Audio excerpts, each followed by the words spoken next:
Criado a partir do Decreto 8.373 de 2014, o E-Social é uma plataforma digital que tem como objetivo unificar e consolidar as informações da folha de pagamento. Por meio desse sistema, os empregadores estão obrigados a comunicar ao governo federal informações relativas aos trabalhadores, como vínculos, contribuições previdenciárias, folhas de pagamento, aviso prévio, dentre outros. O E-Social entrou em vigor em 2018. Na administração pública, o prazo para que a transmissão dessas informações seja feito é 2020. No Rio em Foco, que começa agora, vamos entender quais os desafios da implementação do E-Social no setor público, o que precisa ser ajustado e quais as penalidades do não cumprimento. Vem com a gente.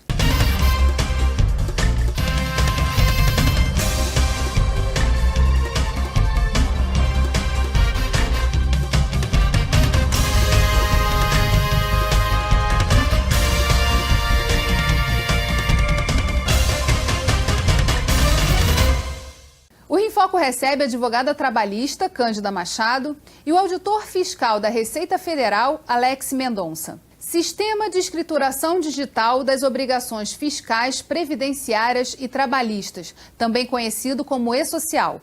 O nome é grande e parece complexo, mas o objetivo é justamente o contrário: unificar e simplificar as informações que todas as empresas públicas ou privadas, pequenas ou grandes, são obrigadas a enviar periodicamente sobre seus empregados e terceirizados ao governo federal. O que mudou com o E-Social e qual é a realidade hoje? Assim, quais são os desafios que a gente tem para o futuro? Então, o E-Social, ele se pensou no E-Social como um grande sistema, né, de escrituração digital das informações afetas às relações de trabalho. Então o E-Social ele começa com uma nova escrituração. Só que uma nova escrituração que congrega três partes das obrigações que todas as empresas ou contribuintes devem arcar, muito relevantes e todas pertinentes às relações de trabalho, no sentido mais amplo, que são as obrigações trabalhistas, as obrigações previdenciárias e obrigações tributárias.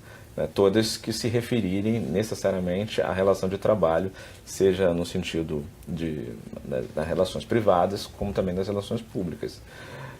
Começa o E-Social, apesar de o decreto de formatação começar em 2014, ele iniciou praticamente em 2018, mas isso em ser implementado em produção, porque a sua concepção ela vem bem antes de 2014. Talvez inicialmente pensando em se criar uma folha de pagamento digital.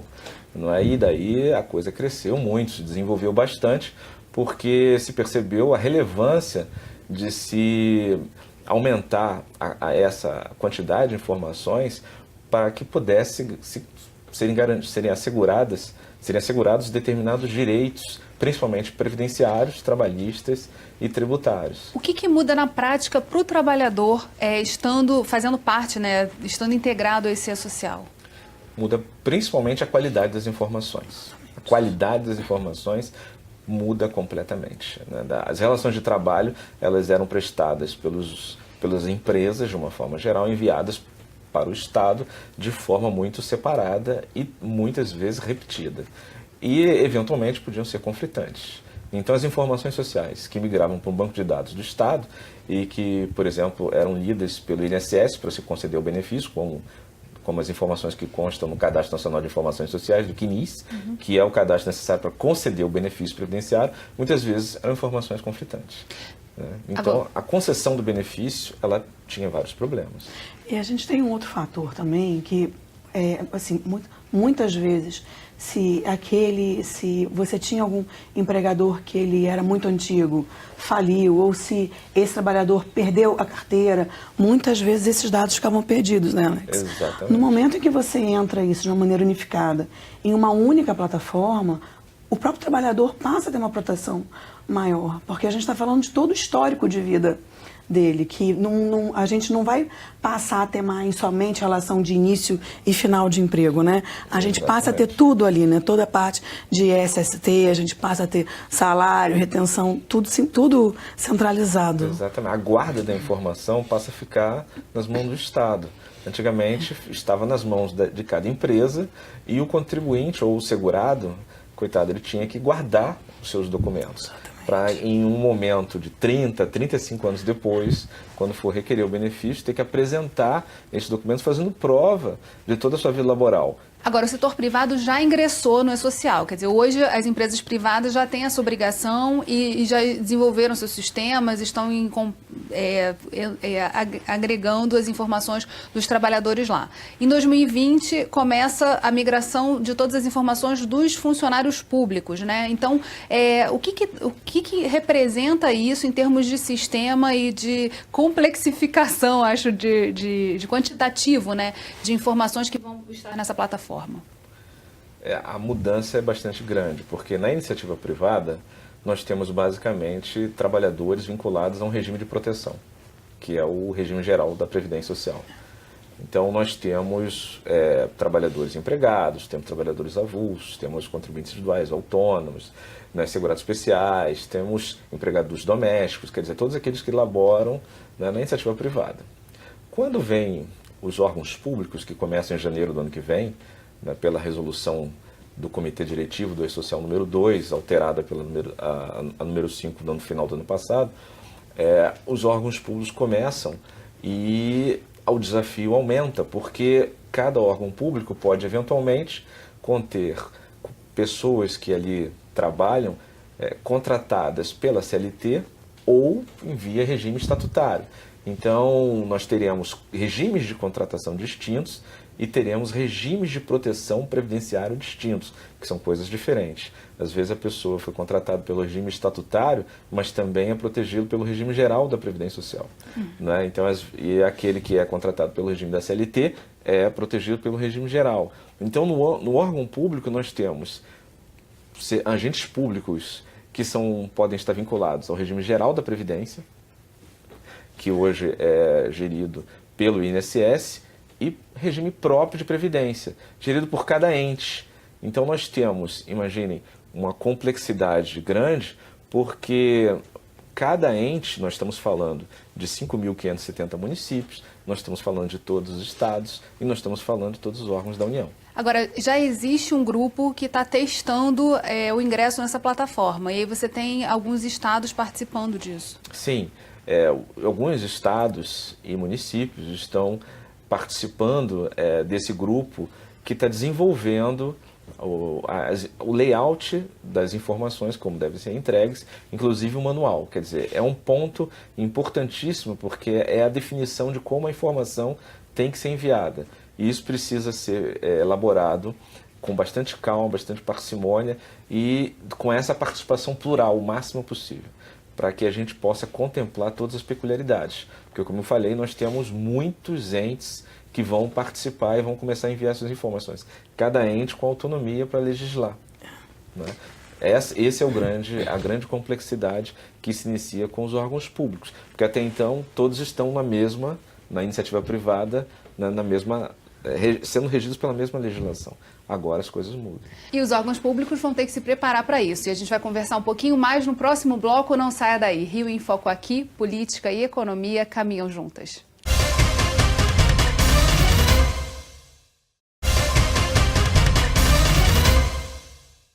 Voltamos com Cândida Machado e Alex Mendonça. Além de padronizar e simplificar dados referentes às obrigações trabalhistas e previdenciárias de uma empresa, o E-Social também garante maior segurança jurídica e a redução do tempo que se leva prestando informações à fiscalização. No bloco anterior, nós falávamos do ingresso dos órgãos públicos no E-Social e a complexidade que isso representa. Agora, começa esse processo de migração de dados em janeiro de 2020 e o que precisa ser feito antes para se preparar para essa adesão ao E-Social?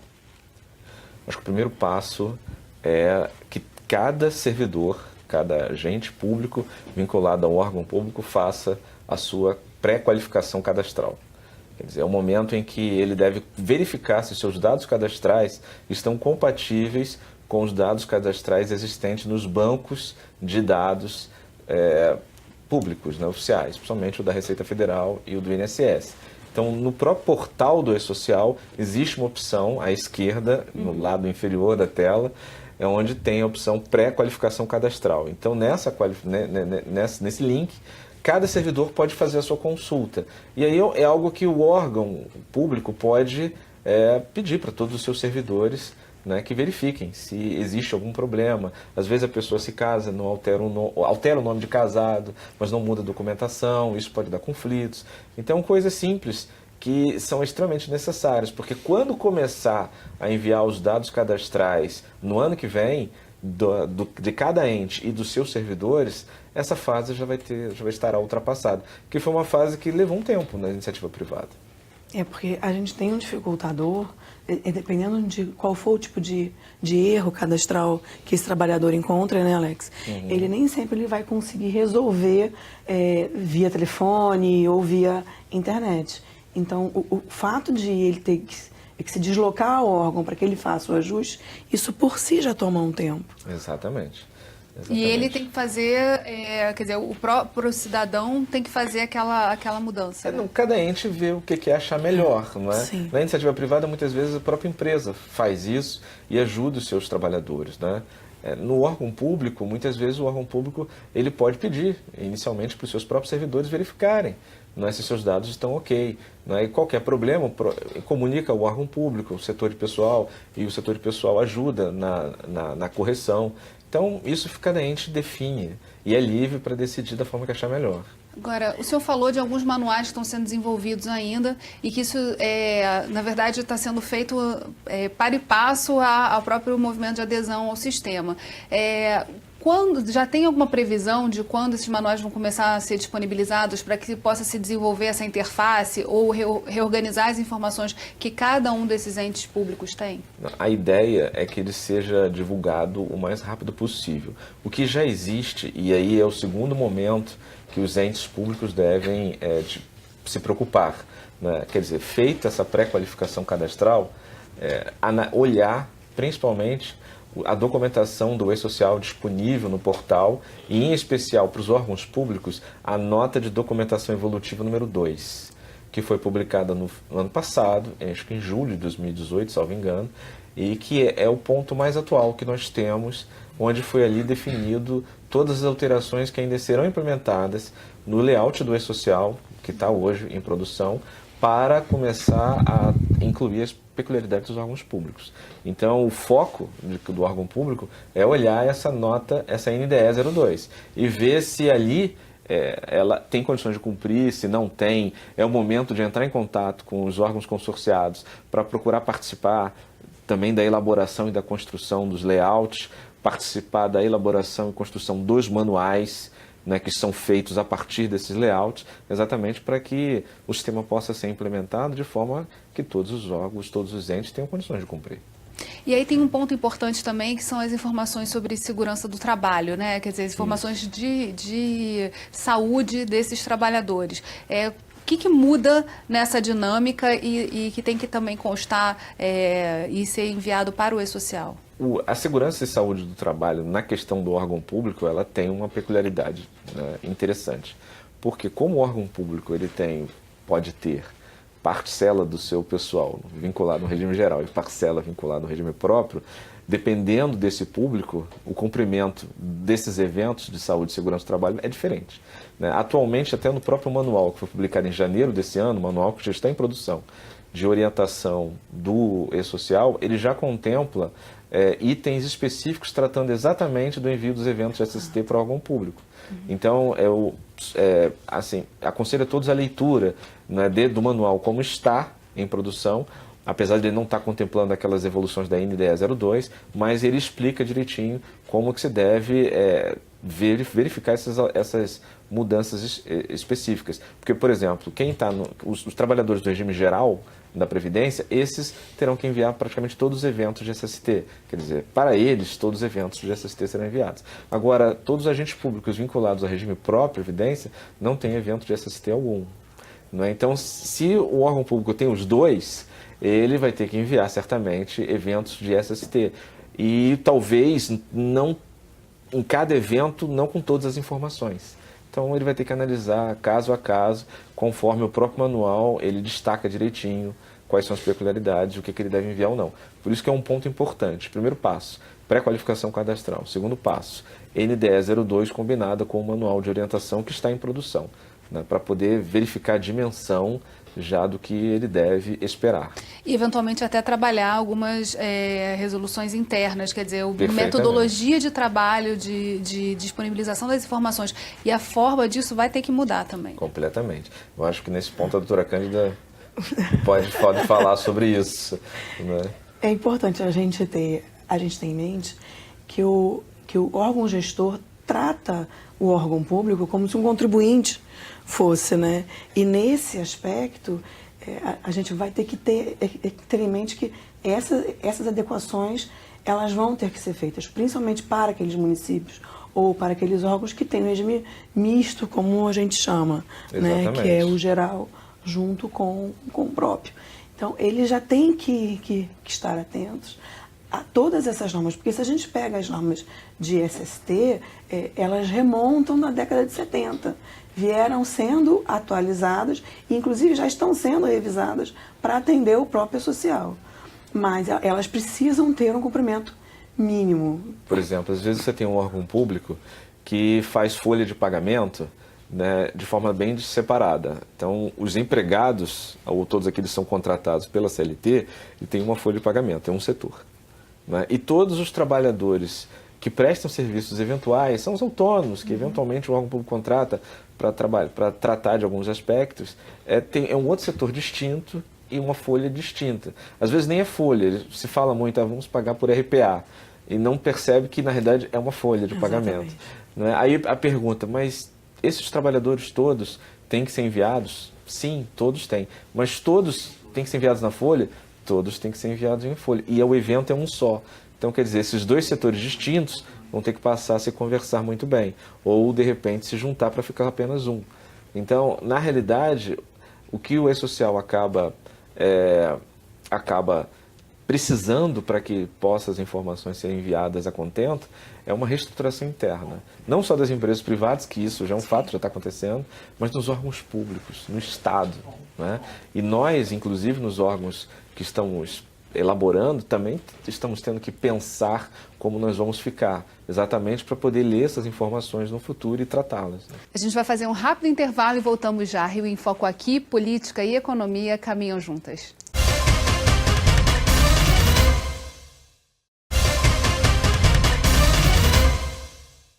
Evento realizado na LERJ apresentou os impactos do E-Social na administração pública. Na entrevista a seguir, gestores de prefeituras falam sobre os desafios de aderir à plataforma. Vamos ver. O E-Social é algo que vai mudar todas as vidas, né? Principalmente de um órgão público que trabalha com um regime próprio, com as legislações próprias, e assim, é uma mudança bem radical que a gente tem que... É uma inovação para o mundo público, né? E que vai trazer agregar bastante conhecimento para a área de RH, né? Participar de um evento desse, ele traz conhecimento, ele traz uma expertise muito maior dentro da área de E-Social, né? Da área de gestão de pessoas, né? Por um lado, a gente faz o envio dessas informações por vários mecanismos e agora a gente vai fazer por um só que com uma riqueza de detalhes bem maior, né? As atualizações cadastrais, tem muitas coisas que a gente não tem nos campos dos cadastros, essa situação de dependente, é uma riqueza de informação maior, uma transparência bem maior, né? São coisas que a gente vai adaptar durante esse tempo, desse um ano, para conseguir. A gente está falando o tempo todo aqui sobre um ano, falta um ano, só que o ano passa voando quando a gente precisa olhar também dentro dos órgãos públicos o que precisa ser feito, ser ajustado e tal.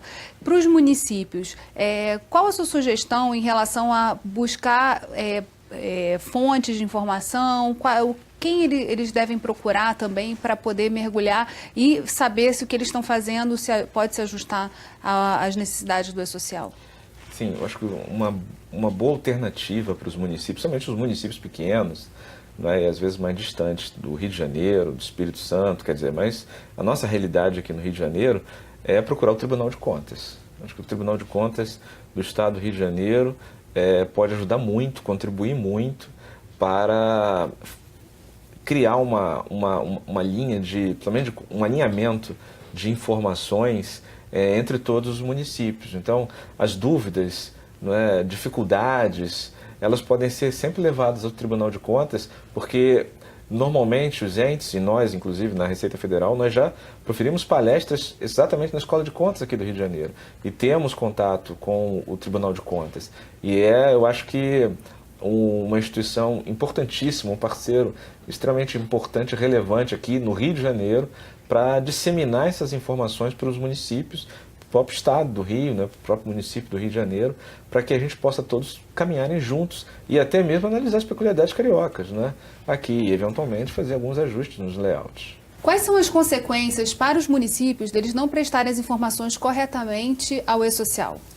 Esse é um ponto bastante importante, porque na realidade, o que acontece? A ideia do E-Social não foi criar uma legislação nova. O E-Social não é uma nova obrigação a ser cumprida. Na realidade, o E-Social ele é um novo canal para se viabilizar o cumprimento de obrigações já existentes.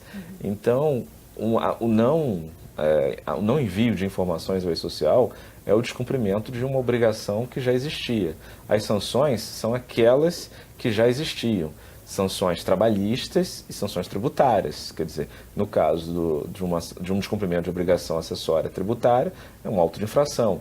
Então, nós temos sanções especificamente no campo da Receita Federal, por exemplo, por descumprimento ou envio incorreto da EFD-REINF, que é um E-Social específico, mas só voltado para informações da tributação das contribuições substitutivas, que não incidem sobre folha de pagamento.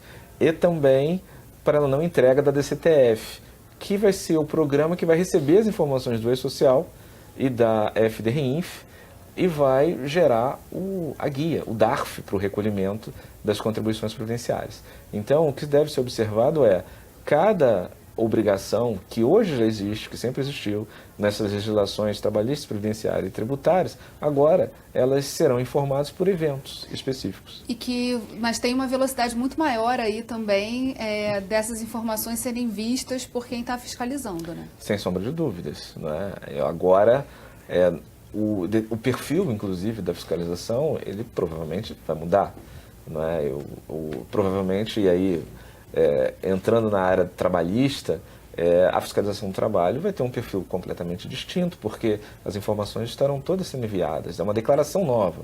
No caso da contribuição previdenciária, também, porque é um novo perfil, porque agora nós teremos, eventualmente, malha previdenciária, não é? E até então existia malha de outros tributos, agora nós vamos ter também da contribuição previdenciária. Então, uma nova forma de pensar. Claro que o Estado ele não está com o desejo de autuar ninguém, não é esse o objetivo, pelo contrário. A obrigação tributária acessória ela existe para viabilizar o cumprimento, normalmente, da obrigação tributária principal, que é pagar tributo.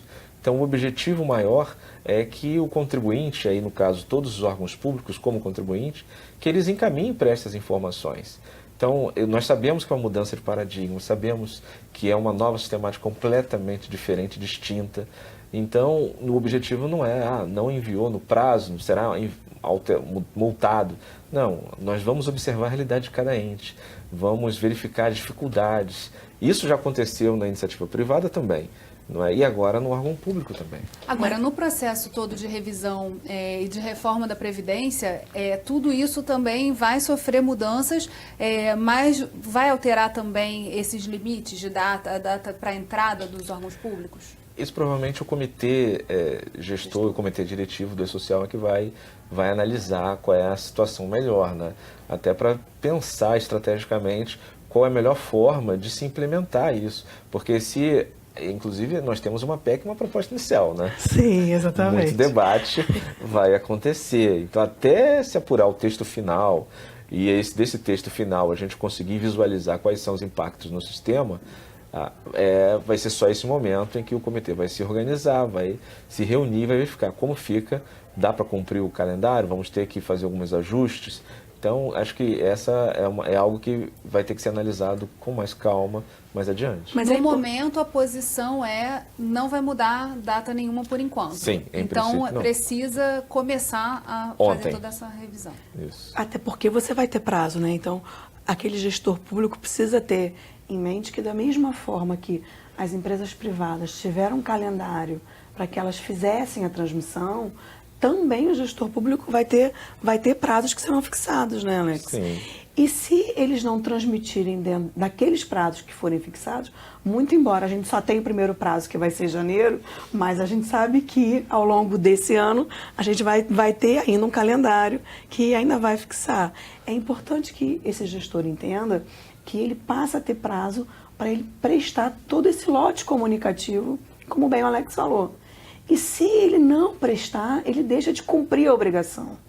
Então isso pode gerar consequências para ele, inclusive de ele perder uma certidão. E a gente sabe que isso traz como um reflexo para ele não conseguir ter repasse de verbas que ele já conta no início do ano quando faz planejamento orçamentário. Então é muito importante que ele entenda que essa situação ela não está tão longe.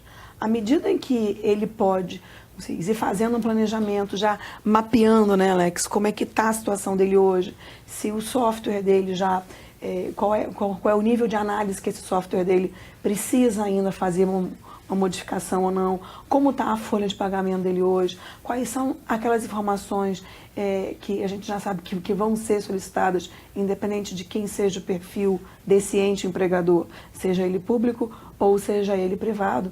É importante que ele entenda que esse é o momento, ou até um pouco atrasado, de fazer o planejamento e de a gente começar a falar sobre isso. Até porque a gente não pode misturar o órgão público, a empresa pública, né, Alex? E a sociedade de economia mista. Isso aí talvez seja interessante a gente ressaltar.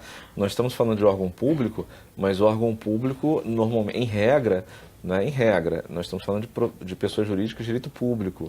E aí, uma dica que até a própria resolução ela deixou. Né? Quem está no órgão, quem é considerado órgão público está nesse quarto grupo e vai começar ano que vem. Não é?